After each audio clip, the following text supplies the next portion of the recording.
Baby seater గా పనిచేయడానికి ఒక అమ్మాయి ఒక ఇంటికి రావడంతో కథ ప్రారంభమవుతుంది. బేబీ సిటర్ అంటే ఆ ఇంట్లో ఉన్న పిల్లలను చూసుకోవడం ఆమె పని.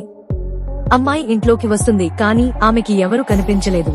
ఈ రాత్రి ఇక్కడే ఉంటానని చెప్పడానికి ఆమె తన తల్లికి ఫోన్ చేసింది. కాల్ చేసే సమయంలో ఆమె ఒక వింత శబ్దం వింటుంది. ఆమె బేస్మెంట్ నుండి వచ్చే శబ్దాన్ని అనుసరిస్తుంది. ఆమె చూస్తుంది, కానీ తన కళ్లను నమ్మలేకపోయింది, ఎందుకంటే అక్కడ ఒక మహిళ కూర్చుని తన బిడ్డను తింటోంది. ఆమె ఆ అమ్మాయిని వింతగా చూస్తుంది, కానీ ఆ అమ్మాయి అక్కడి నుండి పారిపోవడానికి ప్రయత్నించినప్పుడు ఆమె భర్త తలుపు మూసేస్తాడు. దాని తరువాత ఆ మహిళ అమ్మాయిని చంపేస్తుంది. తర్వాత మనం బేస్మెంట్ తలుపులపై ఒక వింత గుర్తును చూస్తాము. మనం దాని గురించి తరువాత కథలు తెలుసుకుంటాం. తరువాత కొన్ని సంవత్సరాల తర్వాత వర్తమానంలో కథ చూపబడుతుంది. మనం బెన్ అనే 17 సంవత్సరాల బాలుడిని చూస్తాము. అతను సెలవుల్లో తన తమ్ముడితో కలిసి తన తండ్రి వద్దకు వెళ్తున్నాడు. ఒక పట్టణంలో నివసిస్తున్న తన తండ్రిని బెన్ చేరుకుంటాడు. రాత్రి భోజనంలో బెన్ తల్లిదండ్రులు విడాకులు తీసుకుంటున్నారని మరియు బెన్ దీనితో ఏమాత్రం సంతోషంగా లేరని మనకు అర్థమవుతుంది. అతని తల్లిదండ్రులు విడిగా ఉంటారని, బెన్ తండ్రి ఓడరేవులో ఉద్యోగం చేసేవారు. అందుకే అతనిని తన పని మీద తనతో తీసుకెళతాడు. బెన్ తండ్రి ఇంటికి దగ్గర్లోనే మరో ఇల్లు ఉంది మరియు ఒక కుటుంబం సెలవులకు అక్కడికి వచ్చింది. ఆ కుటుంబంలో ఒక జంట మరియు వారి 2 కుమారులు ఉన్నారు. బెన్ తన తండ్రిని ఆ కుటుంబం గురించి అడుగుతాడు మరియు వారు కొన్ని రోజులు ఉండడానికి ఇక్కడకు వచ్చి ఉండవచ్చు అని అతను చెప్పాడు. మరోవైపు బెన్ కొంతమంది అబ్బాయిలతో వాగ్వాదానికి దిగాడు. అతను వారితో మాట్లాడుతుండగా మల్లోరీ అనే అమ్మాయి బెన్ వద్దకు వస్తుంది. ఆమె కూడా ఇక్కడ పని చేసేది. అప్పుడు అబ్బీ అనే మహిళ తన కొడుకుతో కలిసి తిరుగుతున్న అటవీ దృశ్యం మాకు చూపిస్తారు. నిజానికి సెలవుల కోసం బెన్ తండ్రి ఇంటి దగ్గరకు వచ్చినది అబ్బీ కుటుంబం.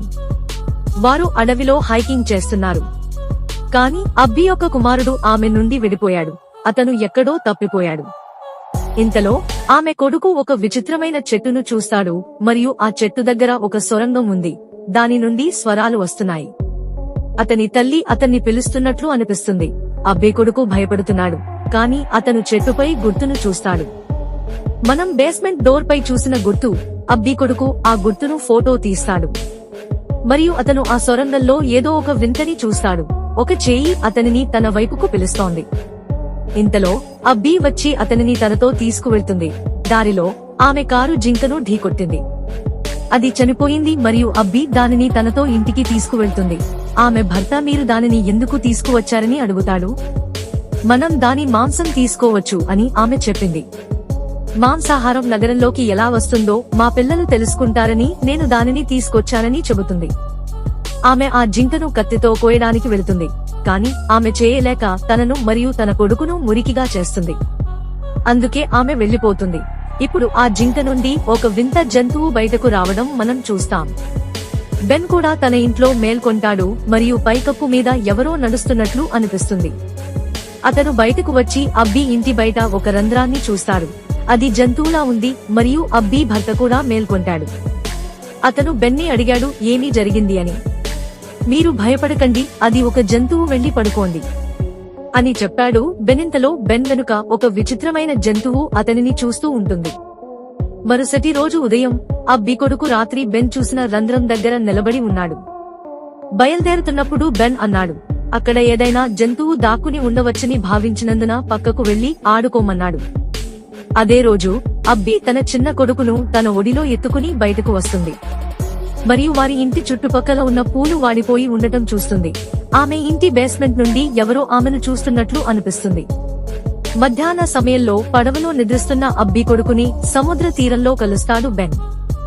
బెన్ అతనిని లేపి, నువ్వు ఇక్కడ ఏమి చేస్తున్నావు అని అడిగాడు. నేను మా నాన్న కోసం ఎదురు చూస్తున్నానని చెప్పాడు. అతను ఈ రోజు నన్ను పడవలో తీసుకెళతాడు. ఇది విన్న బెన్, సరే నా మాట వినండి, నేను మీకు చాలా క్యాండీలు ఇస్తాను అని చెప్పాడు. ప్రతిఫలంగా మీ ఇంటి చుట్టూ ఏదైనా తప్పుగా అనిపిస్తే మీరు నాకు చెప్పాలి. ఆ రాత్రికి బెన్ భయపడ్డాడు. కాబట్టి బెన్ తండ్రి కూడా ఈ రోజుల్లో ఒక అమ్మాయిని ఇష్టపడుతున్నాడు. బెన్ ఆమెతో కలవాలని కోరుకుంటాడు, కానీ బెన్ తన తల్లిదండ్రులు ఆమె కారణంగా విడిపోతున్నారని భావించినందున బెన్ ఆమెతో కలవడానికి ఇష్టపడడు. అందుకే అతను తన తండ్రికి చెప్పకుండా మల్లోరీతో కలిసి ఆమె స్నేహితుల పార్టీకి వెళ్తాడు. అతను చాలా తాగుతాడు మరియు చాలా ఆనందిస్తాడు, కానీ పార్టీలో మల్లోరి స్నేహితులు అతనితో తప్పు చేస్తారు. అది అతనికి కోపం తెప్పించింది. ఇప్పుడు రాత్రిపూట అబ్బి ఇంటి మానిటర్ స్క్రీన్ పై చూపబడింది. ఆమె చిన్న కొడుకు ఉయ్యాలలో నిద్రిస్తున్నాడని మరియు మెరుస్తున్న కళ్లతో ఉయ్యాల చుట్టూ ఒక వింత జంతువు ఉంది. ఒక్కసారిగా అబ్బి కొడుకు బొమ్మ క్రింద పడిపోయింది. ఈ శబ్దానికి అబ్బి కూడా నిద్రలేస్తుంది. ఆమె తన కొడుకు గదికి వెళ్లి తన బిడ్డ ఉయ్యాలలో లేనందున ఆశ్చర్యపోతుంది. కాని అక్కడ అడవి పుల్లలు ఉన్నాయి మరియు 2 చేతులు కింద నుండి వచ్చి అబ్బిని లాగాయి. రాత్రి బెన్ ఇంటికి తిరిగి వస్తున్నాడు మరియు అబ్బి తన బిడ్డను తన ఒడిలో ఎత్తుకుని అడవి వైపుకు వెళ్తుంది. కాని అతను ఆమెను ఆపడానికి ముందే అతను ఆ అమ్మాయితో డిన్నర్ ప్లాన్ చేసినందుకు అతనిపై కోపంగా ఉన్న అతని తండ్రి వచ్చాడు. అతను ఎవరిని ఇష్టపడతాడో కాని బెన్, మీరు ఆమె కారణంగా మా అమ్మను విడిచిపెడుతున్నందున నేను ఆమె తండ్రిని కలవడం ఇష్టం లేదు అని చెప్పాడు. ఆ లేడీ కూడా బెన్ తండ్రితో ఉన్నందున ఈ విషయం వింటుంది. ఆమె గురించి ఇది విన్న ఆమె కోపంతో వెళ్లిపోతుంది. మరుసటి రోజు ఉదయం అబ్బి వింత పనులు చేస్తుంది, కాని ఆమె భర్త మరియు పిల్లలు ఆమెను అనుమానించరు. ఆమె భర్త ఏదో పని మీద బయటకు వెళ్లాల్సి వస్తుంది. అబ్బి పెద్ద కొడుకు ఆమె గదిలోకి వచ్చి విచిత్రమైన స్థితిలో బట్టలు లేకుండా ఉన్న ఆమె తల్లిని చూస్తాడు. అతను ఆమెను చూసి భయపడతాడు. బెన్ రాత్రి ఇంటికి చేరుకుంటాడు మరియు అతని గది తలుపు తెరిచి ఉంటాయి. మరియు అబ్బి కొడుకు కూడా అక్కడ ఉన్నాడు. అతను తన భయాన్ని అణచివేసుకుని బెన్తో ఇలా చెప్పాడు, నేను ఇంటికి వెళ్లడం ఇష్టం లేదు మరియు దయచేసి ఆమెను లోపలికి రానివ్వకండి. వాస్తవానికి అతను అబ్బి గురించి మాట్లాడుతున్నాడు. ఇంతలో అబ్బి బెన్ ఇంటికి వస్తుంది. ఆమె తన కొడుకుని తీసుకువెళ్లడానికి వచ్చింది, కానీ బెన్ తన కొడుకు ఇక్కడ లేడని అబద్ధం చెప్పాడు. ఎందుకంటే అబ్బి తన కొడుకును కొట్టి ఉండవచ్చని అతను భావించాడు. తన కొడుకు లోపల ఉన్నాడని తెలుసుకున్న అబ్బి బలవంతంగా బెన్ ఇంటిలోకి వస్తుంది. ఆమె భర్త కూడా అక్కడికి వస్తాడు. అబ్బి కొడుకు తన తండ్రి గొంతు విని బయటకు వచ్చాడు. అతను తన తండ్రితో చెప్పాడు, ఇంటికి వెళ్దాం నాన్న. బెన్ ఇప్పుడు వారిని అనుమానించాడు మరియు వారి కుటుంబంలో ఏదో తప్పు జరుగుతుంది అని అనుకుంటాడు. అతను వారిపై నిఘా పెట్టడం ప్రారంభించాడు, కానీ అతనికి వింతగా అనిపించలేదు. ఆమె భర్త గదిలో ఉన్నప్పుడు మరియు మనం ఆమె శరీరంపై వింత గుర్తులను చూస్తాం మరియు ఆమె ఎముకలలో ఒక గొంతు ఉంది. అది ఎవరో అబ్బీని పట్టుకున్నట్లు అనిపించింది, లేదా బహుశా ఆమె అబ్బీ కాకపోవచ్చు. మరుసటి రోజు బెన్ సమీపంలో అబ్బీ కొడుకు కోసం వేచి ఉన్నాడు, సముద్ర తీరం. తద్వారా అతను వారి ఇంట్లో ఏం జరుగుతోందో కనుక్కోవచ్చు. కాని అబ్బీ కొడుకు రాలేదు కాబట్టి అతని గురించి తెలుసుకోవడానికి బెన్ అక్కడికి వెళ్తాడు. అతను తన కొడుకు గురించి తండ్రిని అడుగుతాడు, కానీ ఆశ్చర్యకరంగా అతని కొడుకు గురించి అతని తండ్రికి తెలియదు. మీరు ఎవరి గురించి మాట్లాడుతున్నారో అతనికి పిల్లలు ఉన్నారని గుర్తు లేనట్లు అనిపిస్తోంది. అతను ప్రతిదీ మరచిపోయాడు మరియు బెన్ దానిని వింతగా భావించి ఇంటికి తిరిగి వచ్చాడు, కానీ ఆ వింత గుర్తును చూస్తాడు. అబ్బీ కొడుకు అడవిలో చూశాడు మరియు మనం కథ ప్రారంభంలో చూశాము. అతను దానిని ఫోటో తీస్తాడు మరియు నెట్లో దానికోసం వెతుకుతాడు. మొత్తం సమాచారాన్ని సేకరిస్తున్నప్పుడు అతను ఒక దెయ్యాన్ని కనుగొన్నాడు. అడవిలోని చెట్ల వేళ్లలో నివసించే మరియు మానవ శరీరాలను బట్టలుగా ఉపయోగించుకునే భయానక మంత్రగత్తె. అంటే ఆమె మానవ శరీరంలోకి ప్రవేశించగలదు. ఆ వ్యక్తి అలాగే ఉంటాడు, కానీ లోపల ఆ మంత్రగత్తె ఉంటుంది. ఆమె మానవ మనస్సును కంట్రోల్ చేయగలదు మరియు చిన్నపిల్లల రక్తాన్ని కూడా పీల్చగలిగేంత శక్తులను కలిగి ఉంది. తల్లిదండ్రులను కంట్రోల్ చేసుకుంటుంది, ఆపై వారి పిల్లలను తనతో తీసుకువెళ్తుంది. ఇప్పుడు అబ్బీ భర్తను కంట్రోల్ చేస్తుంది, అలాగే అబ్బీ చనిపోయి ఉంటుంది, కానీ ఇప్పుడు ఆమె శరీరాన్ని కంట్రోల్ చేస్తుంది, అలాగే వారి పిల్లలను చంపేసి ఉంది. ఏమైనప్పటికీ బెన్ ఇదంతా తెలిసి షాక్ అయ్యాడు మరియు దాని గురించి పోలీసులకు కూడా చెప్పలేకపోయాడు. అతన్ని ఎవరు నమ్ముతారు? కాబట్టి అతను తన స్నేహితురాలు మల్లోరీని పిలిచి ఆమెకు ప్రతిదీ చెప్పాడు. అతను మా పొరుగువారు విచిత్రంగా ఉన్నారని, వారి పిల్లలు తప్పిపోయారని, కానీ వారు దాని గురించి పట్టించుకోరు అని ఆమెతో చెబుతాడు. ఇంతలో అతను అబ్బీ అంటే ఆ దెయ్యం మంత్రగత్తె బేస్మెంట్ లో ఏదో దాచడం చూస్తాడు. మల్లోరీ సరదాగా, నువ్వు బేస్మెంట్ లో ఏమి దాచావో మాకు తెలుసు అని ఒక లెటర్ రాసి ఆమె కూడా ఆ ముద్ర వేసింది. ఆమె ఆ లెటర్ ని అబ్బీ ఇంటి దగ్గర పెట్టింది. అబ్బీ భర్త దానిని తీసుకుంటాడు మరియు అది చదివిన తర్వాత అతను ఆ బేస్మెంట్ లో చూడడానికి వెళ్ళినప్పుడు అబ్బీ అతన్ని ఆపి అతని చెవిలో ఏదో చెబుతుంది మరియు అతని చెవిలో రక్తస్రావం మొదలవుతుంది. దాని తరువాత అతను తన స్పృహలో లేడు మరియు అతను సగం చనిపోయిన మరియు సగం జీవించి ఉన్న మనిషిలా కనిపించాడు. అబ్బి చర్మం కూడా రాలుతోంది. ఆమె దెయ్యం మంత్రగత్తె, కానీ చర్మం అబ్బిది. బెన్ యొక్క ఉద్దేశ్యం వారిపై నిఘా చేయడం మాత్రమే. ఏదో తప్పు ఉందని అతను ఖచ్చితంగా అనుకున్నాడు. ఒకరోజు బేస్మెంట్ నుండి అబ్బి బయటికి వెళ్లడం చూస్తాడు.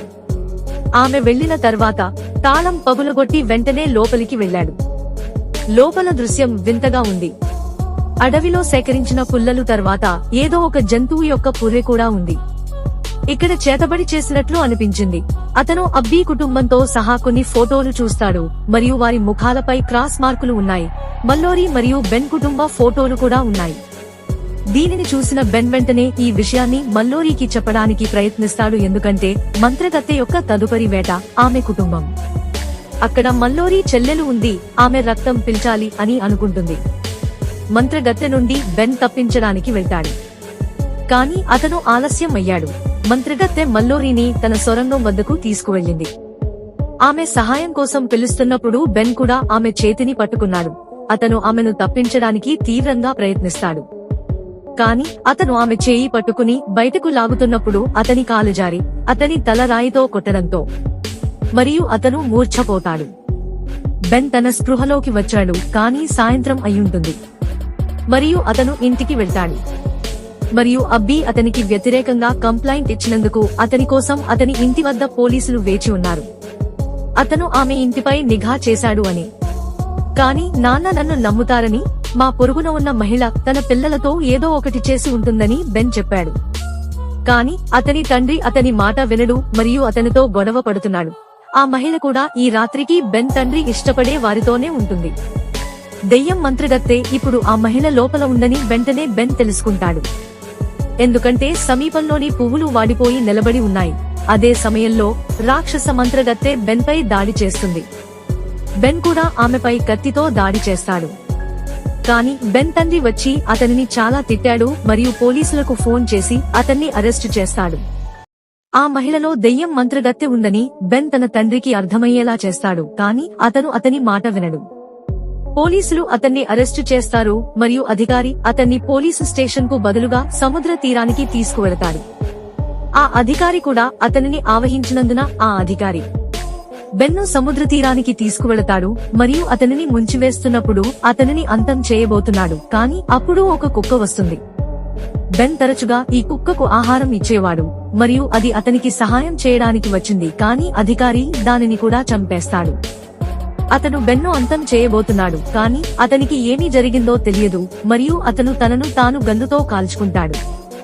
బెన్ తండ్రి ఇప్పుడు తన కొడుకు గురించి ఆందోళన చెందుతున్నాడు మరియు పోలీస్ స్టేషన్ కు వెళ్లే మార్గంలో అతన్ని కలవాలనుకున్నాడు. కానీ తనలో దెయ్యం ఉన్న స్త్రీ అతన్ని అడ్డుకుంటుంది. ఆమె బెన్ తండ్రిని బయటకు వెళ్లకుండా ఆపింది. కానీ అతను ఎలాగోలా బయటకు వచ్చి అబ్బీ ఇంటి బేస్మెంట్ ను పరిశీలిస్తాడు. అబ్బీ భర్త చనిపోయాడని మరియు అబ్బీ శరీరం బోలుగా ఉందని అతను చూస్తాడు, అంటే అప్పటికే ఆమె శరీరాన్ని దెయ్యం ఉపయోగిస్తోంది. ఇది చూసి బెన్ తండ్రి గూస్బంప్లు పొంది భయపడ్డాడు. దెయ్యాల మంత్రగత్తె వెనుక నుండి వస్తుంది. ఆమె బెన్ తండ్రిని మెడ బిగించి చంపడానికి ప్రయత్నిస్తుంది. బెన్ కూడా వెనుక నుండి వచ్చి ఆ స్త్రీని కాల్చివేస్తాడు మరియు అక్కడ నుండి తన తండ్రితో పారిపోతాడు. రాక్షస మంత్రగత్తె కూడా ఆమె నిజమైన గెటప్ ను తీసుకుంది, కానీ వాస్తవ ప్రపంచంలో ఆమెకు ఒక శరీరం కావాలి కాబట్టి ఆమె అడవి వైపు పరుగులు తీస్తుంది. బేస్మెంట్ లో నిప్పు పెట్టారు మరియు క్రాస్ చేసిన ఫోటోలను కాల్చారు. ఇక్కడ బెన్ తనతో పాటు ఇక్కడకు వచ్చిన ఒక తమ్ముడిని గుర్తు చేసుకున్నాడు. కథ ప్రారంభంలో మనం ఎవరిని చూశామో అతనికి ఇవన్నీ గుర్తుకు వచ్చిన వెంటనే అతను రాక్షసుడు నివసించిన ప్రదేశానికి వెళ్తాడు. మల్లోరీ కూడా అతనితో ఉంటుంది. బెన్ ఆ సొరంగం లోపలికి వెళ్లాడు. అతను 10 నిమిషాల లోపు బయటకు రాకపోతే ఆ ప్రదేశానికి నిప్పు పెట్టమని మల్లోరీకి చెప్పాడు. బెన్ ఇప్పుడు సొరంగం లోపలికి వెళతాడు. మొదట అతను తన సోదరుడిని మరియు మల్లోరీ సోదరిని చూస్తాడు మరియు అతను వారిని కాపాడుతుండగా రాక్షస మంత్రగత్తె అతనిపై దాడి చేసింది. కానీ బెన్ వారిని ఎలాగోలా బయటకు తీస్తాడు మరియు మల్లోరీ మరియు బెన్ ఆ ప్రదేశానికి నిప్పు పెట్టారు. తిరిగి వెళుతున్నప్పుడు మల్లోరీ ఆ స్థలాన్ని చూస్తుంది. బెన్ కూడా తన ఇంటికి వెళ్లడానికి సిద్ధంగా ఉన్నాడు.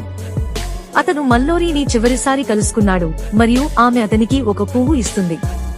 బెన్ తన తల్లిదండ్రులతో కలిసి కారులో ప్రయాణిస్తున్నప్పుడు పువ్వు నకిలీదని గమనించాడు.